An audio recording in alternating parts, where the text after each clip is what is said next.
watching the program as we live stream on our Facebook page, Yemi Sonde Entertainment Limited, and Splash 105.5. Follow us on Twitter at YSC Limited, Instagram at YSC Limited, Facebook at Yemi Sonde Entertainment Limited, and Splash 105.5. LinkedIn at Yemi Sonde. Visit our website, ysclimited.com. ysclimited.com. Of course, your contributions and questions are welcome, and you can send them to hello at ysclimited.com. Hello at ysclimited.com. And of course, Yemi Sonde Live at gmail.com. Kindly remember to use the hashtag YSLive for your contributions. Yes, my second guest is already here, and of course, I should introduce him straight so that we can actually go into the focus of today. Right Honorable Kehinde Ayoola JP is the former Speaker of the State House of Assembly. Incidentally, Ayoola and Olaoya were together in that same House of Assembly during the late Lam era. He was the Speaker, and Olaoya says I was his backwood. I was always supporting him while he was the Speaker. No, really. Is that true? He was always there for you. I'm asking. Yes. Oh, what? Okay, now he is the Deputy Kehinde Ayoola is the Deputy Director General Central Seyi Makinde Campaign Organization, Omitutun House in Wo Road. Okay, Deputy Director General Central. Okay, so that means what we're going to discuss today is very relevant to the two of you. We can look at it critically, objectively. Now, we listen to Buhari. Let's take it from the national. That was his voice in 2015 when he was coming in as the president. His aspirations, his pledges, his campaign promises. He talked about politics and governance. He talked about national security, defense. He talked about health. He talked about conflict resolution and national unity and social harmonization. He talked about economy and infrastructure based on the economy. He talked about agriculture. We talked about oil and gas industry and education. Promises so many, so ambitious. Now, 4 years is out today. Is of course out today. Tomorrow is another 4 years start counting tomorrow. We start counting from tomorrow. Now, Honorable Kehinde Ayoola. Yes, sir. The last 4 years of Buhari. What's your assessment? Well, first and foremost, I want to thank you for inviting me to this program. We give thanks to the Lord for His kind and His mercies forever. We have been able to survive about 20 years now of the Fourth Republic. And I also thank God that I'm here on this program this morning with my former colleague and still a great friend of mine, Alhaji the Honorable Majid. Even though you are not in the same political party? Even though we are not in the same political party, as of he is now, my friend. I will not as of now? As of now. Of course, I would love that he comes over to where I am. I say you are not in the same political party as of now? As of now, we are not. No, we are not. No. Okay. He is the Honorable Secretary of the APC, am I right? Yes. State Secretary of the APC. And I am of the PDP. So, but it has not changed the fact that we are friends. We are still friends. Myself and Oli, we call him Oli. So I'm highly honored to share this platform with him right here this morning. He is a dogged fighter and somebody who goes ahead with whatever he believes in. And he was my very strong pillar. So bringing the two of you call it G9 is then, deliberate too. In the house. Well, I didn't even know until this morning that it's going to come here. So we also thank God that from tomorrow, specifically from 1 minute past 12 a.m. Tomorrow, 29 May 2019, history shall be launched powerfully in Oyo State. A government that is going to be like no other government. A government that you could only compare in its focus and sincerity with that of the late Papa Obafemi Awolowo and with that of late Olaoya, under the leadership of Engineer Abiodun Oluwaseyi Makinde. May I tell you that who is we are a recording product you live? May I tell you that we are recording you live? Somebody who is a product. So we may still use it later.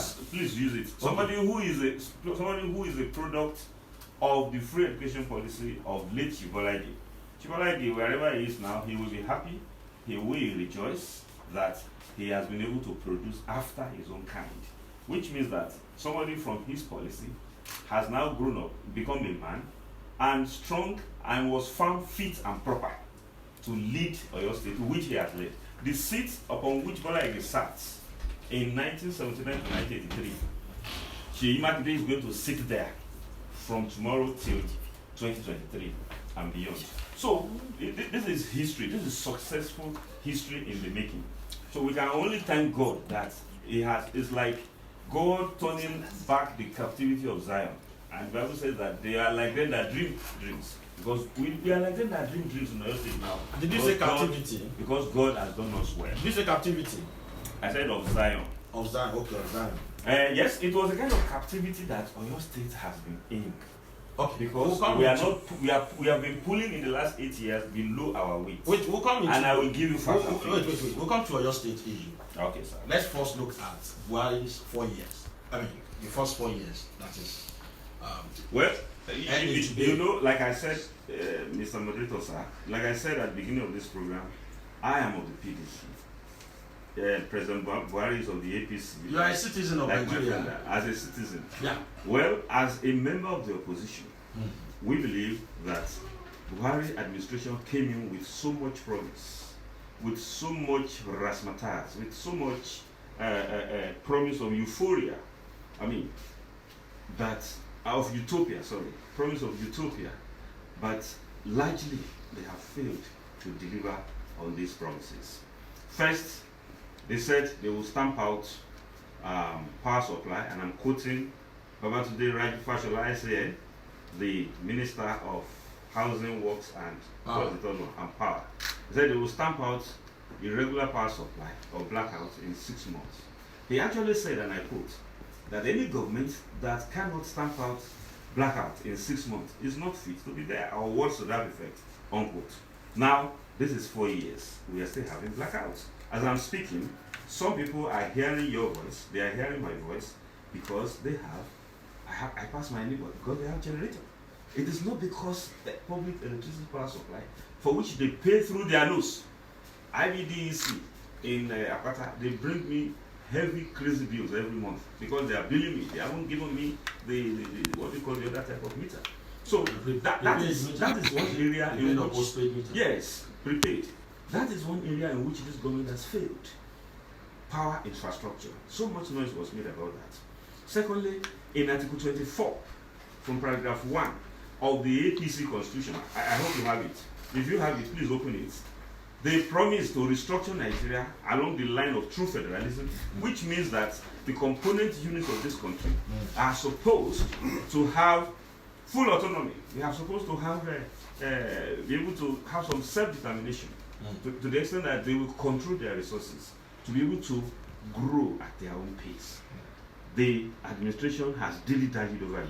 2 years ago, when the agitation was so much from us, the opposition, they set up the El Rufai Commission. The El Rufai Committee, rather. The El Rufai Committee just danced and rigmarolled around the issue. They presented the report quite all right. But that report, as I'm talking to you, the dust that it has gathered at Aso Rock, 3 trailers cannot finish carrying it. That area wanted to fail in Benin. Now, you look at the economy itself. The economy, that one of the indices of the economy is your exchange rate policy.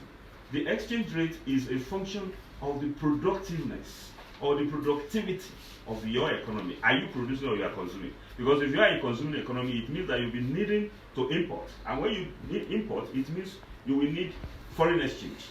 And when you depend on foreign exchange, depend on import, you need foreign exchange. And when you depend on foreign exchange, the foreign exchange market will be making you to dance like a yo-yo.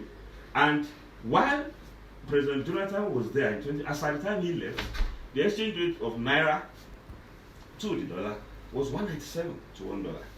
Today, thank God, it has even stabilized a bit. It's around 360, 350, 360. There was a time it rose to 450 Naira. That is not an economy.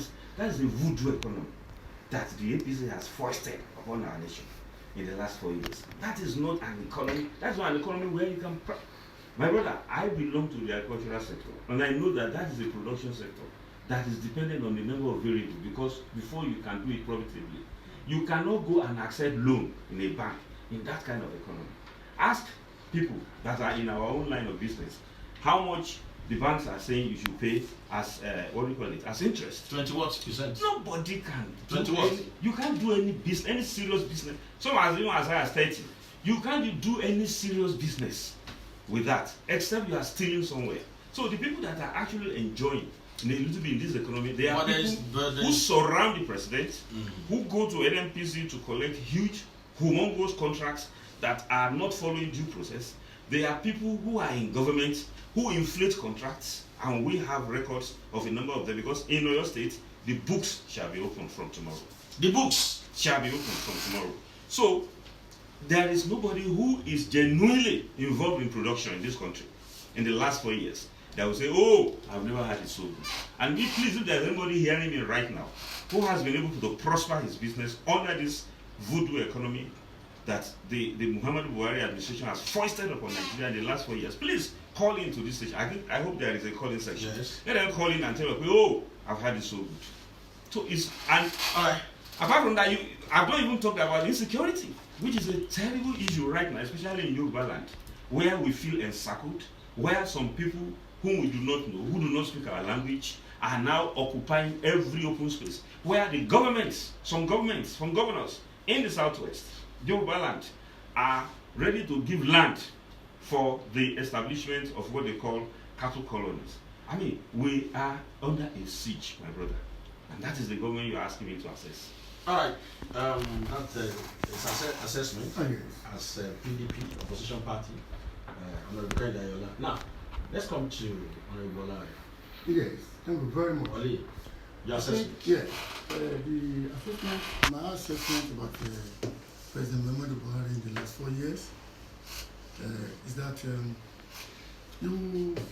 it is good that Ayoola, said one or two things, especially on the electricity about Buhari.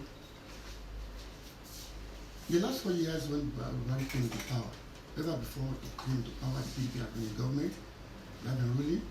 We know what happened during the Obasanjo regime. We know what happened during the Jonathan period. A lot of money went into electricity. In fact, Obasanjo is still in that problem today, because anytime we talk about the electricity matter, the whole thing bangs on his head.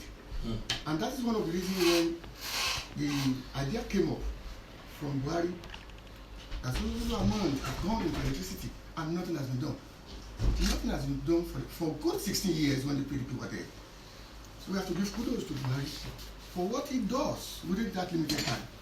You understand? And now I've been listening to what he said during his intent or speech. He said, no economy can grow without a correspondence development of infrastructure. I think I heard that. Yes, and he was talking about transportation. Right now, you see that a lot of things has improved as far as the transportation is concerned, especially the railway line. The railway line, which the past government of PDP has spent so much on it, and have never achieved it. They spent so much. They spent so much. And they never achieved it. And they never achieved anything as far on railway line. On railway line, they have never achieved anything as far as that is concerned. You understand? So, about electricity, Buhari has, and let me tell you at the same time, the opposition party, especially, it's unfortunate that the kind of National Assembly we had. You understand? These are the people who we thought that they will assist Buhari in the development of this country. They will assist or support Buhari to raise this country to the position and the resources of this country. They talked about security. Now, about security, you see, the thing is a gradual step. You know, when Buhari came there, when he came into power, what the first thing he does was that now the children were kidnapped, some of them were recovered, but Jonathan did not recover anything. He didn't recover. It is Buhari that recovered most of his children. And mind you, it doesn't start right from Buhari. It started right from Jonathan period, even right from when Obasanjo was there. It started right from that time. But what did they achieve that time? When Obasanjo was there, when Jonathan was there, this crisis, it doesn't start in a day. It was, and even We are looking at it objectively. no, it's not, no. It's not political. But if I'm lying, you It's not know, political, it's yeah. not political. If I'm lying, you will know that I'm lying. Okay, And on the education, on health. and people who are listening will know that we will know who is lying. You understand? So this is a statement of fact. In other words, we have to give kudos to Buhari on what